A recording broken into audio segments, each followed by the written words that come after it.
Labdien! Mani sauc Ilze Liepiņa. Es esmu no jauniešu apmaiņas programmām AFS Latvija. AFS pasaulē ir organizācija, kas nodrošina jauniešiem iespēju mācīties daudz un dažādās valstīs. Arī Latvija ir šo valstu skaitā, un mēs ik gadu Latvijā arī uzņemam viesskolēnus no dažādām valstīm.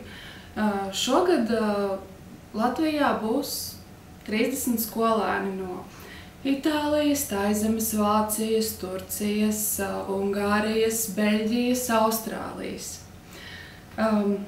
Viesskolēniem šeit ir ļoti lieliska pieredze un katram tā ir pavisam citādāk. Es šobrīd esmu paņēmusi līdzi vienu no apmaiņas skolēniem no Ungārijas, kurš šeit jau dzīvo 9 mēnešus. Lūk, Martons. Saki, lūdzu, no tik daudzu valstu piedāvājumu, kāpēc tu tieši izvēlējies Latviju? Vispirms es runāju ar savu draugu no Ungārijas, viņš bija Lietuvā un viņš arī ciemos Latviju. Un viņš teica man, ka Latvija ir ļoti skaista valsts un meitenes ir ļoti skaista šeit. Un tāpēc es izvēlēju Latviju. Un kas tev tieši par šiem 9 mēnešiem tā īpaši ir paticis pie mums šeit Latvijā? Meitenes tieši ir skaista. Un man ir ļoti smuki viesģimene. Un arī klase biedri ir ļoti labi. Ļoti draudzīga komanda. Un kurā vietā tu mācies? Es mācos Āģenskalnavas ģimnāzijā. Tā ir Latvijā ļoti arī prestiža un laba skola, vai tev tomēr nav grūti, jo tur līmenis ir ļoti augsts? Un kā tev bija ar valodas apgūšanu, jo zinot, ka latviešu valoda nav tā vieglākā valoda? No sākumā es zināju tikai jā un nē, un jā, ļoti grūti bija. Un es Āģenskalnavas ģimnāziju biju 10.2 klase, tas ir ķīmija un bioloģija klase. Un tur sākumā bioloģija, piemēram, bija ļoti grūti. Bet tagad es zinu vairāk ar ķērpi un ar sēnes nekā ungāru valoda. Un kā to pašu valodu tu apguvi? Gāji pie privātu skolotājiem, jo, zinot, ka latviešu valodā ir gan locījumi, pagātne, nākotne un visi eņi, kā tu minēji, ķērpis, ķiploks. Kā tika ar to galā? No sākumā man bija tā, ka es daudz vārdu iemācīju, un pēc tam viens skolotāja no ģimnāzija palīdzēja man. Viņa ir Iveta Ratinika skolotāja. Un viņa palīdzēja man, kad man bija brīvstundas. Un kā tev patīk mūsu valoda? Viņa ir skanīga? Ļoti labi, jā. Un man vieglāk mazliet ar to ķ un ņ, jo ungāru valodā arī ir līdzīgi. Fonētika tā. Vai tu vēlētos šeit dzīvot arī, palikt uz dzīvi Latvijā? Es ļoti domāju, jo es biju laukos, tur man ļoti patīk. Un nenormāli skaista tur viss pie meža un tas ļoti labi. Un es domāju, ka varbūt es varu izdomāt savu dzīvi šeit.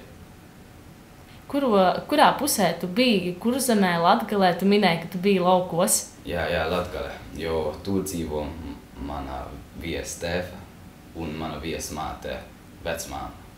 Un, piemēram, viņi dzīvo Prēļos. Preļi, jā. Prēļi. Un tur pie Prēļi bija ļoti skaista.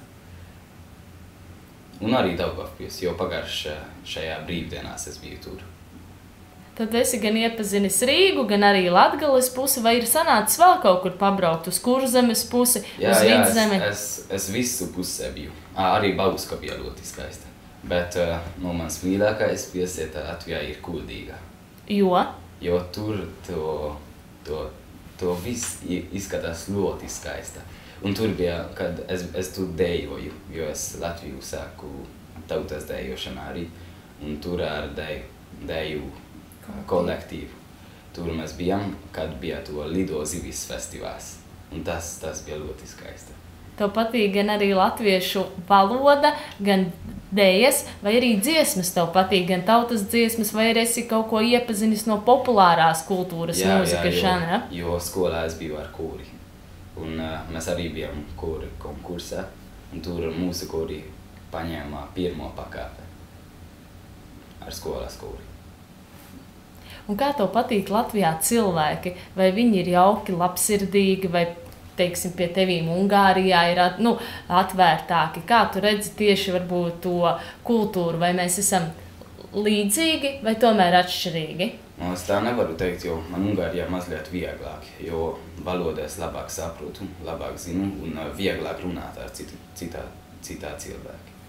Bet Latvijā sākumā, jo valoda laikam bija grūtāk, jo es nezināju un kad es gribēju kaut ko sakīt, tad viņi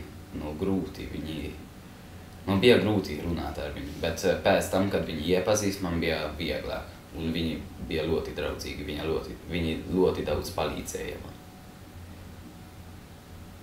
Ko tu varētu vēl pateikt par Latviju? Kas tev tieši šeit skaidrs meitenes patīk, bet vai ir vēl kaut kas tāds īpašs, ko tu esot braukājis citur? Esi redzējis, kas varbūt nav citur, bet ir kaut kas īpaši šeit pie mums Latvijā.